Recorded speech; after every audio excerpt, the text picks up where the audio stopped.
السلام عليكم الحمد لله وحده والصلاة والسلام على من لا نبي بعده। সম্মানিত উপস্থিতি, আজ আমার বক্তব্যের বিষয় এবং আলোচনার বিষয় হচ্ছে, অনেকেই আমাকে প্রশ্ন করেছেন যে কোটা আন্দোলন করে যারা মৃত্যুবরণ করেছে, যারা মারা গিয়েছে, তারা কি শহীদ মর্যাদা পাবে? তারা কি শহীদ হয়েছে? তাদেরকে কি শহীদ বলে ঘোষণা করা যায়? তো আসুন আমরা দেখি তাদেরকে কি আমরা শহীদ বলতে পারবো, এবং এই বিষয়ে কোরআন হাদিসের মধ্যে তাদের বিষয়ে, এই শহীদের বিষয়ে কি বলা হয়েছে, আসুন আমরা তা সকলেই দেখি। সম্মানিত দ্বীনী ভাই ও বোনেরা, বুখারী, মুসলিম, তিরমিজি, নাসাইয়ের বর্ণনায় এসেছে যে সমস্ত হাদিসগুলো এসেছে, উক্ত হাদিসগুলোতে শহীদের প্রকারভেদগুলি কম বেশি করে দেওয়া আছে। তার মধ্যে রাসূল সাল্লাল্লাহু আলাইহি ওয়াসাল্লাম ও আখিরাতের রাসূল সাল্লাল্লাহু আলাইহি ওয়াসাল্লাম এ প্রসঙ্গে বলেছেন, যারা দিন প্রতিষ্ঠা করতে গিয়ে, যারা দিনের বিষয়ে বলতে গিয়ে, যারা দিন প্রতিষ্ঠা করতে গিয়ে কাফেরদের বিরুদ্ধে যুদ্ধ করবে, যারা নিজের দিনকে প্রতিষ্ঠা করতে চাইবে, তারা হচ্ছে শহীদ। এবং এ প্রসঙ্গে মহান আল্লাহ তাআলা পবিত্র কোরআনে বলেন, তোমরা তাদেরকে মৃত বলবে, তো তারা হচ্ছে জীবিত, তোমরা তাদেরকে জীবিত বলবে। রাসূল সাল্লাল্লাহু আলাইহি ওয়াসাল্লাম বলেছেন, যে মৃত্যু শহীদের মর্যাদা পাবে সেগুলো হচ্ছে, এক, যারা মহামারীতে, যেমন প্লেগ রোগ, কলেরা, এরকম বিভিন্ন রোগে ইত্যাদি, যারা এসব মহামারীতে যারা মৃত্যুবরণ করবে, তারা হচ্ছে শহীদের মর্যাদা পাবে এবং পরকালে তারা শহীদ হিসাবে থাকবে। এবং 2 নম্বর হচ্ছে, যারা পেটের ব্যথায় যারা মৃত্যুবরণ করবে, তাদেরকেও শহীদ হিসাবে গণনা করা হবে। কিয়ামতের দিন তাদেরকে শহীদ হিসাবে ধরা হবে। 3 হচ্ছে, যারা পানিতে ডুবে মৃত্যুবরণ করবে, যারা পানিতে ডুবে শ্বাসরোধ হয়ে যারা মৃত্যুবরণ করবে, তাদেরকে শহীদ হিসাবে বলা যেতে পারে, তারা হচ্ছে শহীদ। এবং কিয়ামতের দিন তাদেরকে শহীদ হিসাবে গণনা করা হবে, তাদেরকে শহীদ হিসাবে মর্যাদা দেওয়া হবে। 4 নম্বর হচ্ছে, আগুনে পুড়ে যারা মৃত্যুবরণ করবে, তাদেরকেও শহীদের মর্যাদা দেওয়া হবে, তারা হচ্ছে শহীদ, তাদেরকে শহীদ হিসাবে গণনা করা হবে, এবং কি কিয়ামতের দিনও তাদেরকে শহীদ হিসাবে মর্যাদা দেওয়া হবে।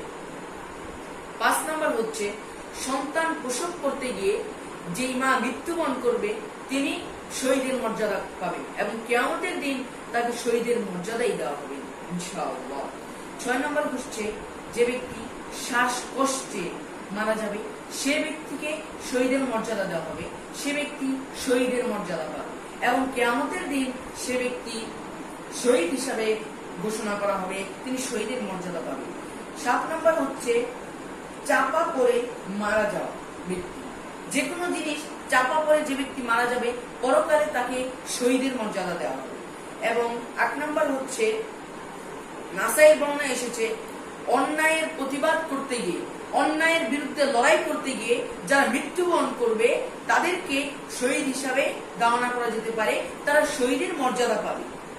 আল্লাহ রাসূল সাল্লাল্লাহু আলাইহি ওয়াসাল্লাম বলেছেন, যে ব্যক্তি ইচ্ছাকৃতভাবে সালাতকে ছেড়ে দিবে, সে ব্যক্তি হচ্ছে কাফের, অর্থাৎ ওই ব্যক্তি কাফের।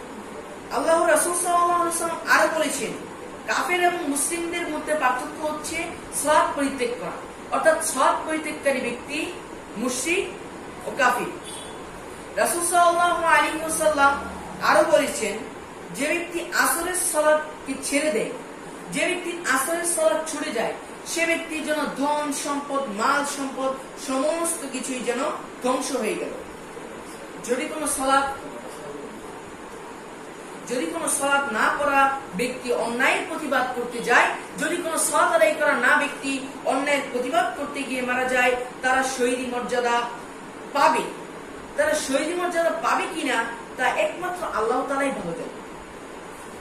কারণ হচ্ছে, হয়তো আল্লাহ একটি ভালো কাজের জন্য তার আগের যে গুনাহগুলো ছিল তিনি তা মাফ করে দিতে পারেন, তাকে জান্নাতের মর্যাদা দিতে পারেন, তবে সেটা আল্লাহই ভালো জানেন। আর যারা দুনিয়াবী স্বার্থের জন্য, যারা দুনিয়ার লাভের জন্য মৃত্যুবরণ করবে, যে বলবে যে লোকে আমাকে বীর বলবে, লোকে আমাকে শহীদ বলবে, আমার পরিবারকে বীর পরিবার বলবে, এইসব কি করে যারা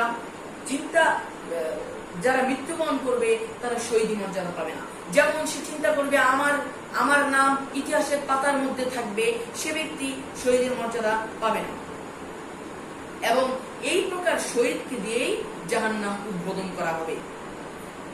সম্মানিত উপস্থিতি, কোটা আন্দোলন করতে গিয়ে যারা শহীদ হয়েছে তাদের মুখে ইসলাম বা দ্বীনের জন্য কোন কথা দাবি শুনতে পাইনি। তারপর তারা 5 ওয়াক্ত সালাত আদায়কারী কিনা, কারণ সেটা আল্লাহ তাআলাই ভালো জানে। কারণ কেউ যদি ইচ্ছা করে সালাতকে ছেড়ে দেয় সে ব্যক্তি হচ্ছে কাফের। একথা আমি বলিনি, একথা রাসূল সাল্লাল্লাহু আলাইহি ওয়াসাল্লাম বলে গিয়েছেন। তিনি বলেছেন, মান তারাকা সালাতা মুতাআম্মিদান ফাকাদ কাফারা। যে ব্যক্তি ইচ্ছাকৃতভাবে সালাতকে ছেড়ে দিবে সে ব্যক্তি হচ্ছে বেনামাজি, সে ব্যক্তি হচ্ছে কাফের, সে ব্যক্তি জান্নাতে যেতে পারবে না।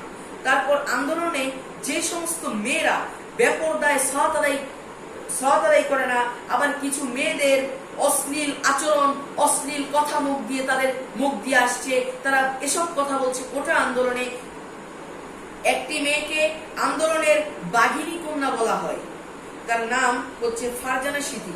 আর কিছু কিছু স্লোগান দেওয়া হয়েছে, এবং ফারজানা সিথি তিনি আরবিদের সাথে এবং প্রশাসনের লোকদের সাথে তিনি খুব বাজেভাবে, অশ্লীলভাবে তিনি কথা বলেছেন, তিনি বাজে কথা বলেছেন, তার মুখ থেকে অশ্লীল কথা বের হয়েছে।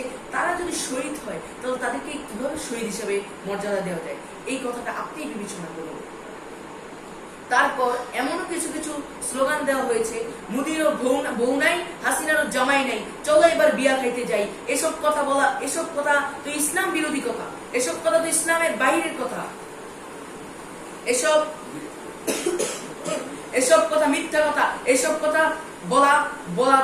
বললে গুনাহ হবে। এসব কথা যে বলবে তারা কি কোটা আন্দোলনে মারা গেলে তারা কি শহীদ হবে? যারা এইসব কথা বলবে তারা কি শহীদ হতে পারে?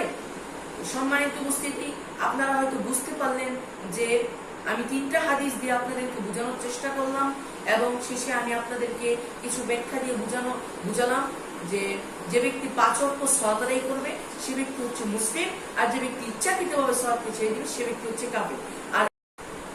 আর যারা এই আন্দোলনের মধ্যে সালাত আদায় করেছে, আল্লাহর ইবাদত করেছে, সাথে অন্যায়ের বিরুদ্ধে তারা আন্দোলন করেছে, তারাই হচ্ছে শহীদ, এবং তাদেরকে ইনশাআল্লাহ শহীদের মর্যাদা দেওয়া হবে। এবং সে যদি সালাত আদায় করে থাকে, সে যদি মারা যায় তাহলে সে শহীদ হবে, কিয়ামতের দিন তাকে শহীদের মর্যাদা দেওয়া হবে। সম্মানিত উপস্থিতি, আমি আমার বক্তব্য